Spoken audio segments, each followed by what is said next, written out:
Travels and Traditions with Burt Wolf is brought to you by the BMW European Delivery Program, a way to experience the roads that BMW was made to drive. BMW European Delivery Program.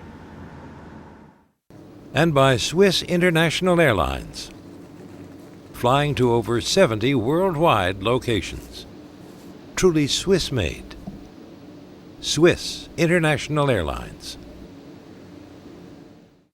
And by Sherry Lehman on Park Avenue in New York City, offering wines for over 75 years, with an inventory of wines from all over the world. SherryLehman.com.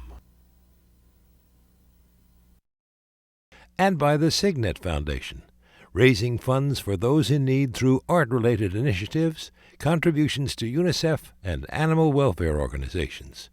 The Signet Foundation.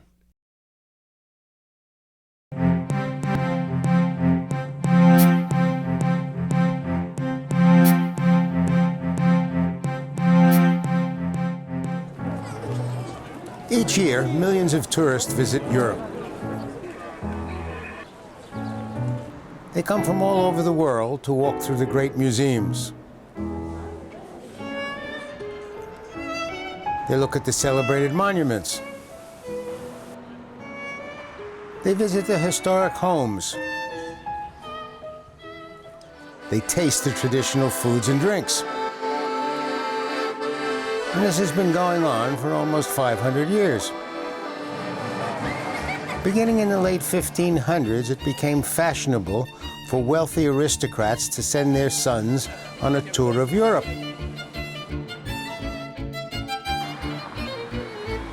In the hope of completing their education with a look at Europe's classical art and architecture. Eventually, it became known as the Grand Tour. They saw the great Gothic cathedrals of France, the Renaissance frescoes of Italy,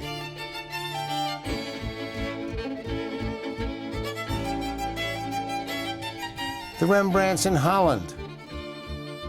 They were exposed to Europe's finest works of art.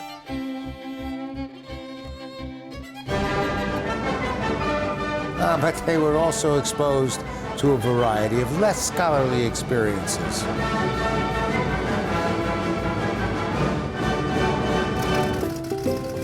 I've been traveling since I was 6 years old. My mother would put me on a plane and I would fly by myself from New York to Boston, where my aunt would pick me up and take me to see everything she thought I was old enough to appreciate. I loved it. The Toll House cookies were the best. Traveling always brings back my sense of childhood wonder.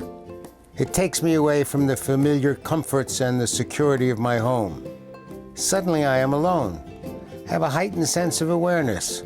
I'm forced to pay attention to everything that is going on around me because it's all new.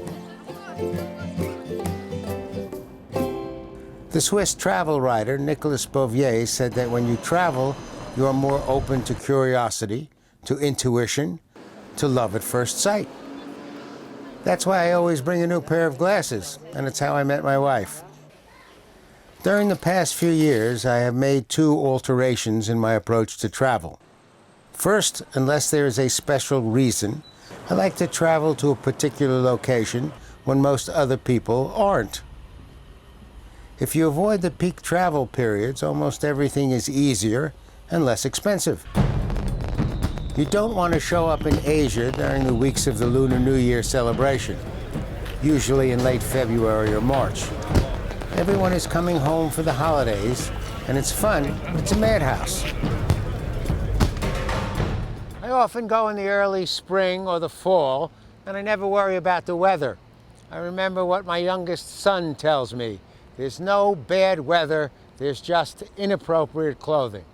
And that from a 5-year-old.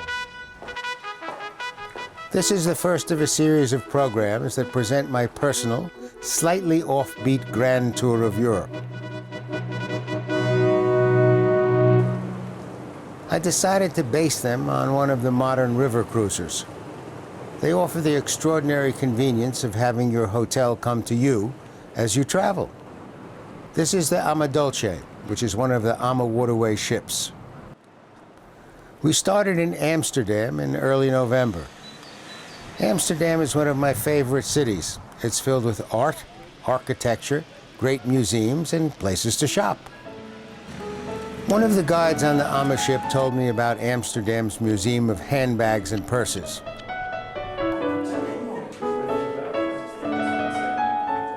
It has over 4,000 objects, with some that date back to the 14th century. I'd been to Amsterdam dozens of times, and I thought I knew the city. But this museum was an extraordinary surprise. The collection was started by Hendrika Ivo. Today it's run by her daughter Sigrid. And my mother, she was an antique dealer, traveling through Europe to find her antiques, small silver items on the table, cutlery and this kind of things. And then she saw a very beautiful bag made of tortoiseshell inlaid with mother of pearl, and she fell in love. Her mother spent over 30 years collecting handbags and displaying them in her home on the outskirts of Amsterdam. But eventually she needed a bigger space. And we spoke a lot with the local government, but that didn't work out. And then she put a sign on the door and saying, SOS, who can help us for a new location? And she asked also a lot of people, can you help me with a new location? Do you know a millionaire? I don't like to have them only for myself, but half of it maybe.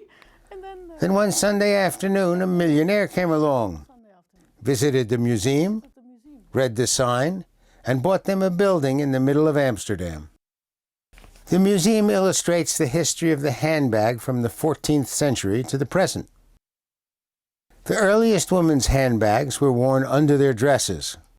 They had a ribbon with two pockets hanging on it, and then you have 2 or 3 underskirts. Then this ribbon goes around your waist, and then your nice dress goes over it, and there's an opening in the dress so you could reach your pockets. Late 19th century, it changed because the fashion got very slim. And we are looking back to the Greek and Roman periods, and the waist goes up into the breast, and then you get very slim, tiny dresses. They have to look like a Greek dress, because that was fashionable in that period. And they were made of fine mousseline or very fine material, sometimes very transparent.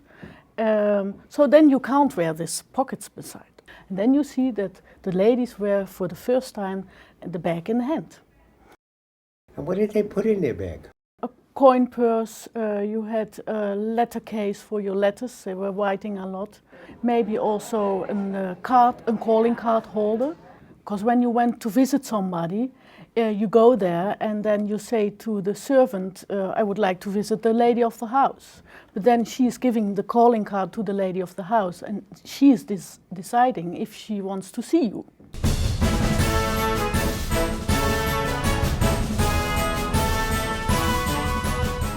I've always wondered about the Queen of England. What does she have in her handbag? Cab fare? A Swiss Army knife? Keys to the palace? A lottery ticket? Inquiring minds need to know. She has never money with her.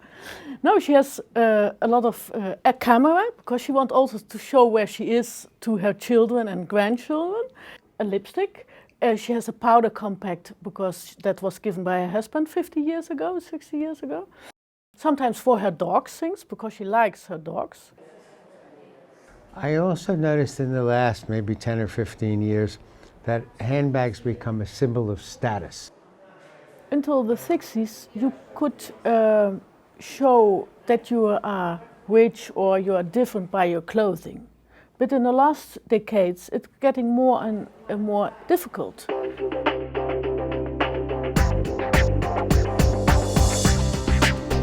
Because what we see on the fashion show in Paris or Milan or New York, you can buy it a little bit later in the shops, and you can buy it expensive or cheap.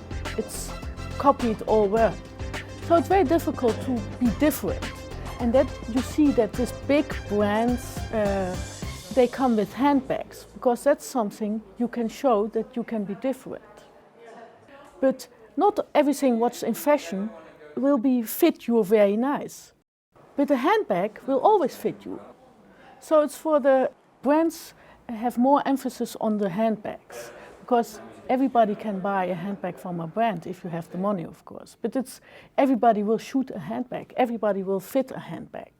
You may not be able to get into that dress, but Exactly. I certainly can carry that handbag. Yeah. The handbag is the soul of women, because all your personal items go into it, and you don't want to show it to other people. But there are also a lot of things ladies don't want to tell about. For instance? That I can't tell you, because that's a secret. Quite honestly, I think this is one of the most interesting museums I've ever seen, and I strongly recommend it. At lunchtime, we headed back to the ship. Each day on board, there was a buffet with appetizers, soups, sandwiches, cold cuts, breads, a salad bar, 2 main courses, one of which is usually a carving station, a dessert table, Delicious. I love ice cream. a cheese board, and fresh fruit.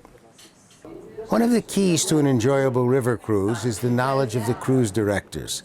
They need to know what is going on in town and the right time for you to make your visit. At the suggestion of the AMA Waterways cruise director, we spent the afternoon on a tour of the Hermitage Museum.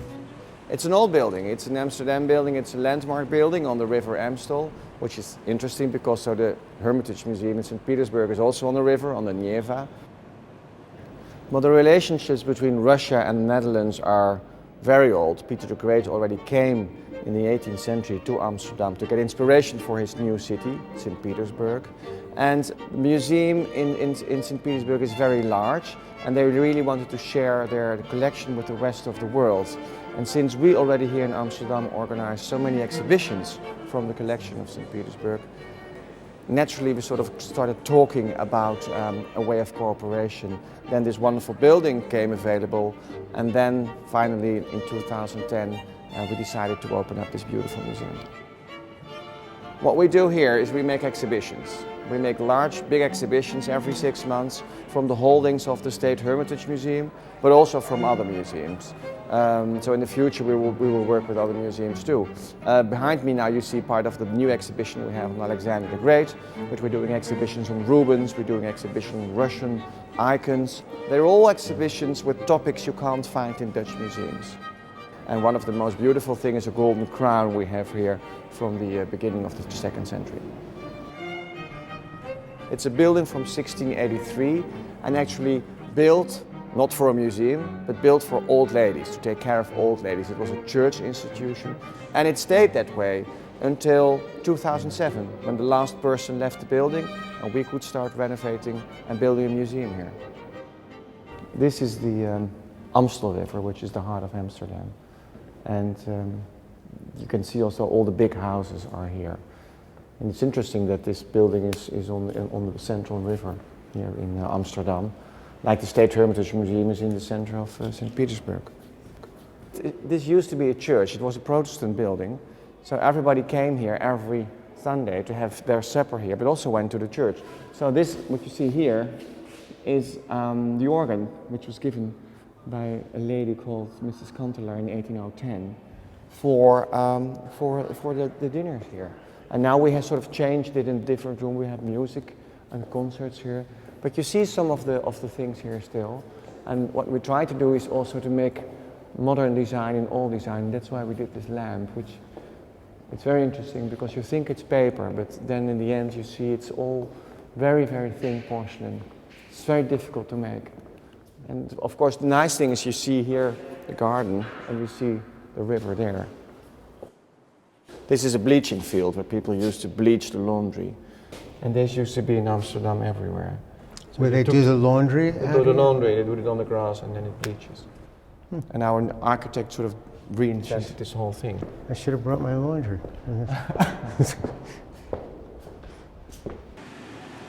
That evening, we returned to our ship for dinner.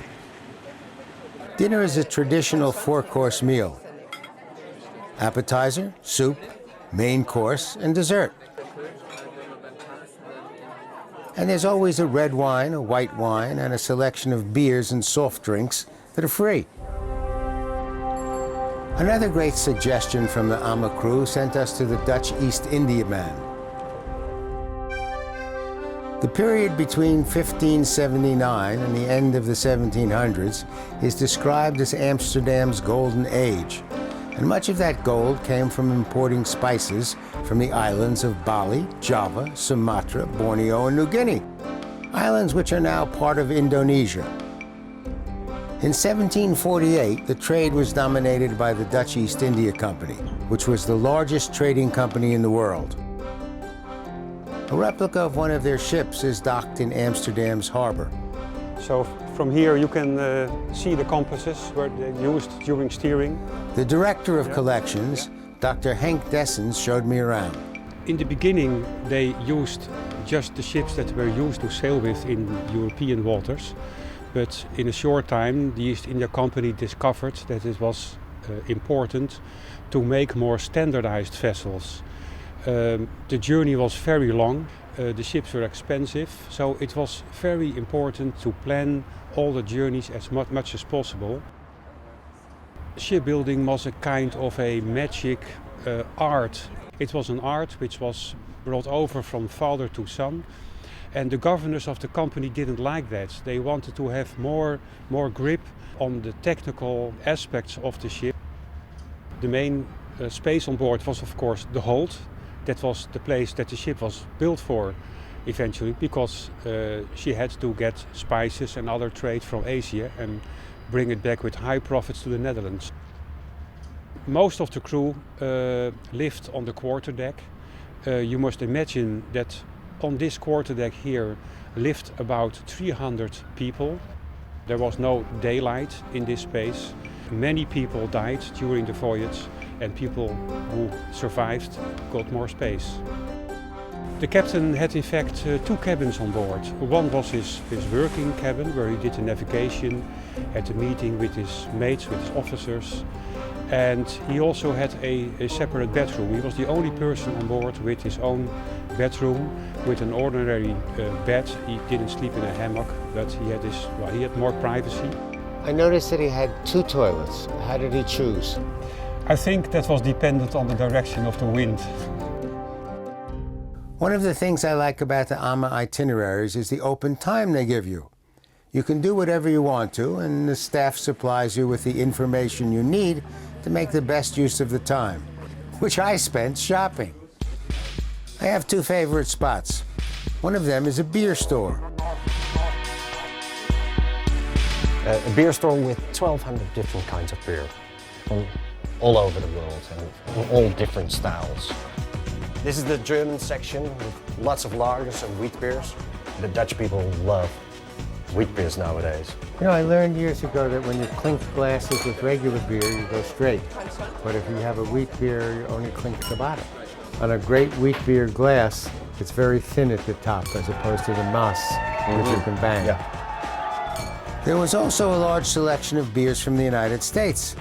It appears that small breweries in the U.S. are experimenting with different styles and that they are becoming more and more popular in Europe. Because the hoppy beers are getting very, very popular with the real beer geeks. But what is also very popular are the Belgian ales. That's where the beer lovers start their hobby. And the Belgian beers are very accessible. St. Arnold, the patron saint of brewers, is credited with spreading the brewer's skill throughout Belgium. He was curious as to why the rich seemed to live longer than the poor, and he finally decided it was because they drank beer instead of water, and he was absolutely right. For centuries, the safest thing to drink was beer. Today, Belgium produces over 600 different beers, and beer experts have chosen some of them as best of class worldwide. The beer brewers of Belgium are the great artists in the business, and one of the oldest brewers is Lindemans. It's been in the same family for over 200 years. Their most unusual beers are called lambics. Lambics are fermented by natural yeast in the air, and the fermentation process takes place over many months in wooden barrels and tanks. Lambic is the meeting point between a beer and a wine. It's made from wild yeast in a process that's very similar to that used for making sherry. And like a sherry, it's aged for years in wooden casks. Some lambics are blended together and aged to make a gueuze, which has a wine-like flavor and complexity. Lambic brewers never want to make the slightest physical change to their brewery buildings because it might disturb the yeast. Belgian beers are also fermented with cherries to produce a drink called kriek, or with raspberries to make a brew called framboise. Kriek is the Flemish word for black cherry. Lindemann adds cherries to their lambic, and the fresh, pure fruit flavor makes a great pairing with the tart complexity of the lambic.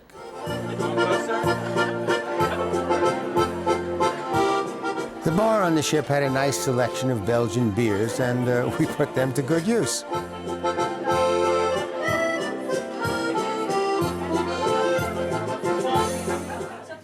The next shop we visited is one of the finest shops in the city. It's called the Cheese Room of Amsterdam, and it carries over 400 different cheeses. The owner is Luc Delour. He took me through the shop and had me taste an assortment of different cheeses, pointing out that as cheese gets older, it gets stronger, as opposed to my own pattern, which appears to be quite the opposite. And this is organic. They add nothing.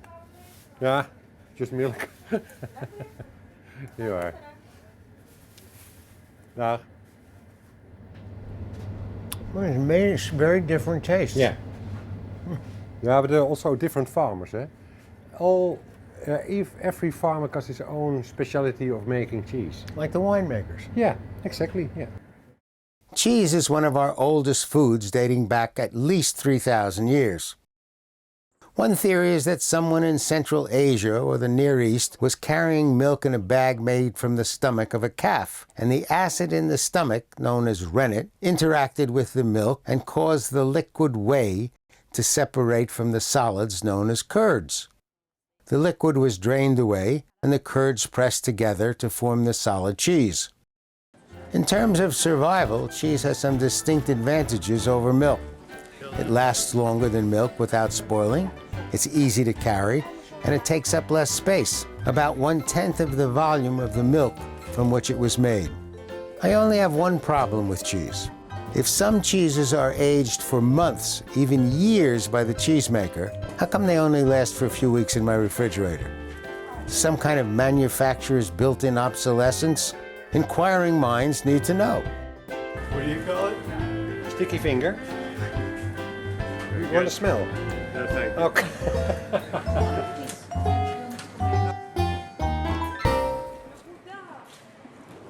This was the first leg of the voyage that took us from Amsterdam to Luxembourg. Along the way, we stopped in Cologne, Rudolfsheim, Koblenz, Winningen, Hoochem, Zell, Bernkastel, and Trier. Some of the passengers went on to Paris and some to Luxembourg. In part 2 of this series, our ship docks in Cologne. We'll take a tour of the city, visit the great cathedral, which has become the most visited tourist attraction in Germany.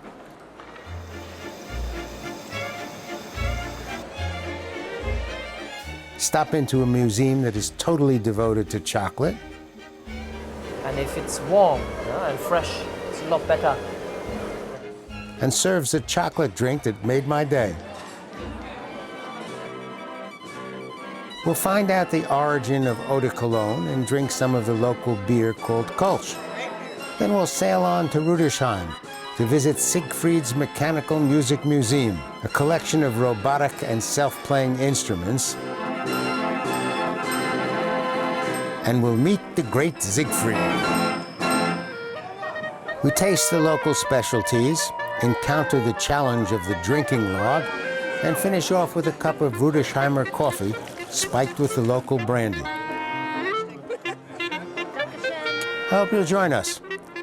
For Travels and Traditions, I'm Burt Wolf.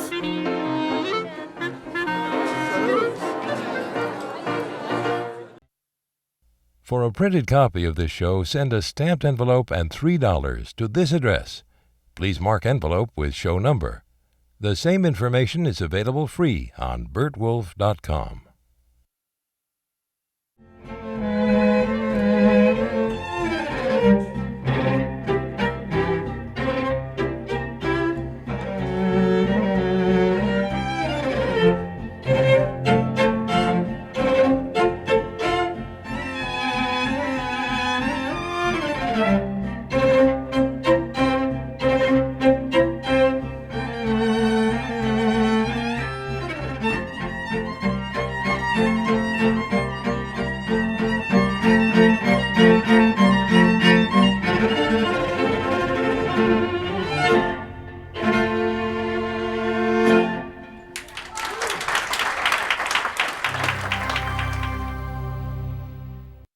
Travels and Traditions with Burt Wolf is brought to you by the BMW European Delivery Program, a way to experience the roads that BMW was made to drive.